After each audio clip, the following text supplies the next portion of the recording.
Keri Anne has been, I met Keri Anne over a year ago now, just over a year ago now. Mm-hmm. Yeah. And she came to me after the birth of her second son, and it's been a mutual coaching pleasure. So I've helped her to get to where she wants to be, and she's been instrumental in helping me work through some of my own demons. Mine aren't around food, but I got some gremlins in other places. So she was kind enough to come in and share her story. You can also check out her website. She's a serious, kick-ass, take no bullshit coach. So if you're finding that you're stuck in your life in many places, she's really good. And I know she works with quite a few other people in this room. So anyways, I'll give her the stage to tell her story as it pertains to this class and me being a kick-ass coach. Yeah. So anyways, thank you. You're doing Oh my God. all right.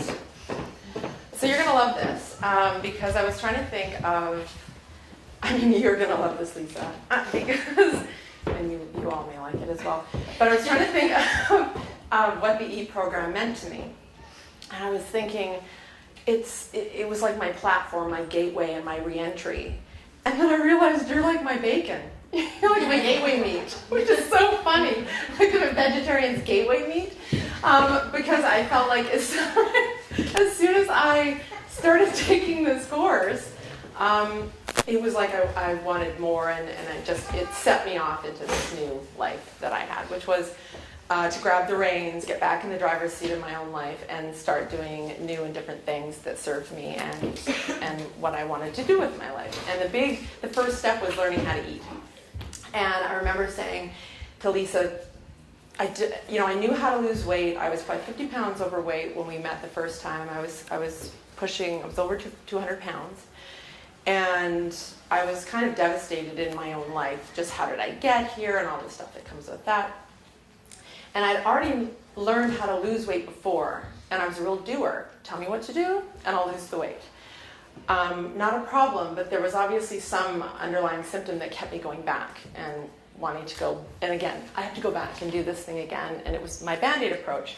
Do the diet, lose the weight, shake my stuff for a couple of months and then shake it all back on and start it all over again. So what I said to Lisa was, when we learn how to drive, when we need to drive a car, we have to get a license. We have to get educated.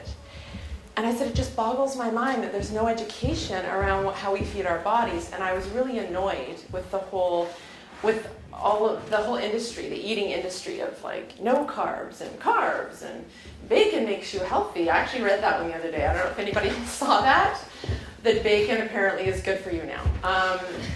But all the conflicting information.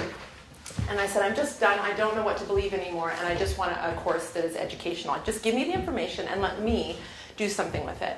And I didn't realize that that's exactly what Lisa's program did. So when I started it was like my gateway. And as soon as I started this first step on how to live, really essentially how to live in my body, it allowed me so much more confidence once I saw the weight come off so quickly. And in 10 weeks, I lost 27 pounds, which was crazy to me. At the time, I was blown away. The funny thing the big thing that came up with me around this program was the doing and the being piece, which you might hear Lisa talk about a lot. And it's huge because when I first started the program, I could do. I'm doing my protein, I get this done, I'm doing it. And I really had my head down and I was doing it. And when I started seeing progress, it was totally fed the doer in me. And then I was, I finished the course and it was all this like hoopla and celebration around my success. And then I found myself kind of stuck again. And what I didn't realize that I was so busy doing. I was efficient and effective, lost the weight, got it done. And as soon as I stopped, I think you had me stop for a moment and say, just stay here for a second and think about what you just did. It was like this tidal wave of emotion and celebration and acknowledgement was just ready to swallow me up. And it was really hard. It was much harder to deal with that being piece of what I had done and what it had meant and how it had inspired other people than to than to just keep going. But the ironic thing was I couldn't keep going until I dealt with it. So that's been a really big learning piece, the doing and the being, and how the two of them work together. And I have some very funny memories through this journey about how I wanted something for myself. And that was the other piece. So there was the doing piece, the being piece, and then my why. Why did I even do this? And it came down to what was really important for me. And it's different for everybody. Like everybody in here has their own reasons for doing this program.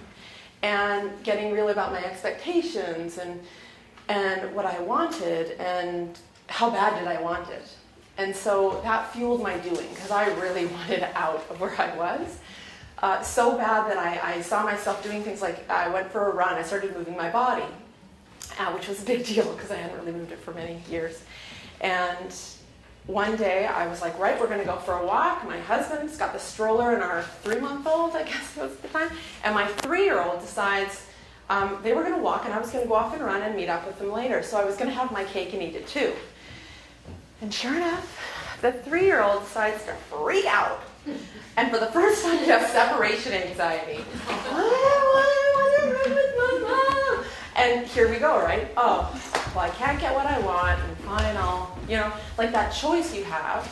And I thought, well, here it is. I guess I'm not going to get what I want. And then that tape started to play like just, I can't because. And then I was looking at them. I don't know what happened, but I grabbed my kids and I said, you want to run with Mom? We're running. And he's like, cool. He was like, this is great. And so it was a run walk. Don't get me wrong. I wasn't dragging him around and he wasn't totally suffering. So we would run for a minute and walk for 3 or something. It was pretty tame. But he ran right along with me for a full 45 minutes. And the kid would not let go. I was like, I kept saying to him while we're running, I'm like, you can hop in the stroller. You can sit. And he was like, no, I want to do this. I want to do this. We're going to do this. And it was like he knew that I needed, and I don't know, he just knew that there was something strange going on there. And I still can't really put my finger on it, but it was like he knew something, and he was just so determined. He was almost like my determination personified in a little person. And so I was able to do it, and what I loved about it, I did it, but the way I did it was differently. I could have done it and been like annoyed. I could have been annoyed at this little person because this isn't what I pictured. This isn't what I wanted. I didn't want to be running with a 3-year-old. Mind you, we kept the same pace, which just goes to show how fast or slow I run. But I didn't go there. I was just so happy that I was moving my body a little bit faster than a walk. And so I did sort of win in that moment. So that's a funny memory, and that brings up that doing and the being. The other piece that I want to talk about is a more recent effort that I made with Michelle, actually. In the beginning of the year, I took on this concept of daring to suck in my life, which was daring to try anything, and I don't know what's going to happen. And I didn't care about what happened. I just wanted to see what it felt like to go out and try new things and break free even more. And one of them was to sign up for a half marathon relay. And at the time I was like, that's great, in like 9 months, I'll be fine, I'll totally be in shape, and da-da-da-da-da. And so the day comes, and a few days before actually, and I haven't trained. I've exercised maybe once a week, fairly regularly, but it wasn't necessarily running. And I thought, okay, well, I can do this. And again, that doing piece, I could do this. People run for an hour, I'll just walk it. I'll go at my own pace. And Michelle and I had this pact. We sort of had, at the last minute, my original partner backed out. And thank God for Michelle, because she decided to do it with me. So I called her on the Friday and said, you feel like running this race with me? She's like, sure, yes. And I was like, because otherwise I might have actually tried to do the whole thing. But anyway, so we had a bit of a pact. We're just going to see what shakes out, and which is a motto about this course. Do what I say. There's the doing things in the beginning. It's like, do what I say. Just see what happens. You know how she does this? Just see what happens. Smug. And she's so smug. smug and cute. Yeah, just see what happens. So we sort of took that with us. And Michelle did the first part of the relay, which was 10K, in fact, more than 10K.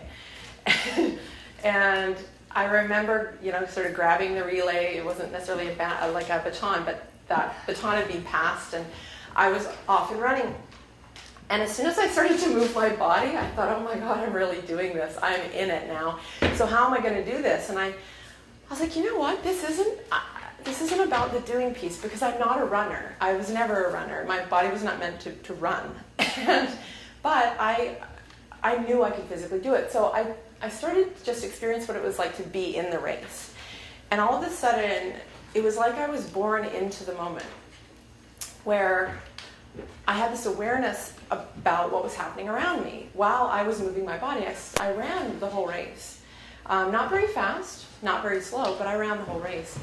But what I did differently was I noticed, and I had this awareness about me where I could look around. Like I was looking around, and there was like this spring-like step in my running that I was really kind of oddly curious about. I'm like, this is weird, not quite what I expected. And as I'm looking around it, I'm noticing all these other runners, and everyone is running the race differently. And I feel like this is a really good metaphor for this class, because we all show up here for very different reasons. Some people were trying to qualify for the Boston Marathon. Some people were in it, like Michelle and I, just to see what it was like to do one of these races. I had never even entered a race before. So I was getting caught up in the thrill of it, and I was really filled up by it. I could pick up all the energy, but I noticed there were some runners that were, just speeding right through. And there were some runners that kind of had their head down, and they were just suffering through it. And I was somewhere in between. And there was a whole bunch of other people in between, but the metaphor just came home to me very, very big, which was, we're all running our own race, but how are you running it? So I was bringing the moment alive by just noticing this, and it informed me with this metaphor, and I was like, this is so cool. This is so cool. And it was raining, which is awful. Like my old mind would be like, this is horrible, and I'm wet, and it's gross. But then I noticed how warm I got. And then running in the rain felt like I was untouchable, like I could do anything, right? I mean, who knew? And then I noticed the energy from the cheerers, and they were saying things like, you're awesome, and keep going, and da-da-da. And it made the moment, it was like the finish line was now in every step. Like it wasn't about the finish line, which just blew me away. So every step of this race just kind of filled me up and filled me up. And then when the closer I got to the finish line, I started noticing people saying, almost there. And I was getting really annoyed. 2 more K. It was like they were wanting to pull me out of where I was and make me cross the finish line sooner. And I found myself getting a little annoyed. And a woman beside me said, that is the worst thing you could say to us. Like, it whispered it to me. And I was like, right, like I get that now. I totally get that. But then I was like, I don't want to forsake them. They're giving me this beautiful energy, but I get their intention, right? I was like, okay, their intention. I'm going to take their intention. I'm going to forget what they say. So I'm just going to take their energy. But what I realized is there's this destination focus all the time. Have I lost the 10 pounds? Like, am I there yet? And that's why I bring it back to this course, because it's not about, there is no destination. There is no destination. And when we can bring back and celebrate in that present moment, it's like every moment has the opportunity to learn from. Like, I was being informed by things, by the rain, by the people around me, by the messages, and inspired by others too that were struggling, and then I saw them cross the finish line. And what was funny was that my old mind, again, imagined me crossing the finish line in this like epic emotional, like, I did it, and oh my God, like the tears, and running into my husband's arms, and being scooped up in this like major after school special moment. And I didn't. I just sort of was just like crossed the line. My husband was nowhere because he got mixed up and he ended up somewhere else, and so it was right. Expectations, and I wasn't necessarily expecting it. I was just curious about why I wasn't so like worked up about crossing this finish line. And I just sort of gazelled across the finish line, and Michelle was there to hug me and celebrate, and it was a good moment. but it didn't have to be that big highs and the big lows. I ended up making the whole race that celebration, and that's what I want for everybody, whether it's in this e-course or any big thing you're trying to get done in your life. If you can bring that finish line back to the moment and celebrate, like the being piece is so important to me now, because it is allowing me to check in with when I feel like I might be going off course, and because I can do. But if I'm not doing both, the doing and the being, something ends up catching up sooner or later. And yeah, that's kind of what I want for all of us. And where I'm at with this right now, I'm in less doing right now, I'm in more being. And that means me trying to get realigned with what I want to do with the information I have. So I've done the whole, diving down, getting the work done, doing it, and then kind of plateauing, and then diving again. But it hasn't been this every day. I'm in it. I'm packing my food every day. I'm not doing that, to be honest. I'm, in a good stretch of time, I'm maybe 60-40, maybe 70-30, which is awesome to me, that I can still have the results that I've had and still feel like I can live my life. But I'm hovering in this place right now of just being aware of what I've done and trying to catch up, let all that stuff still catch up, because I think I've still got some work to do before I kind of dive again, and that it is an ongoing process, and that there is no going back, because I can't unlearn all of this stuff, and to just enjoy every moment. So I found this quote today that I thought I would end on, that I thought was very appropriate. And it says that courage doesn't always roar. Sometimes courage is that quiet voice at the end of the night that says, tomorrow I'll try again. And that's kind of where I'm at. So, thank you.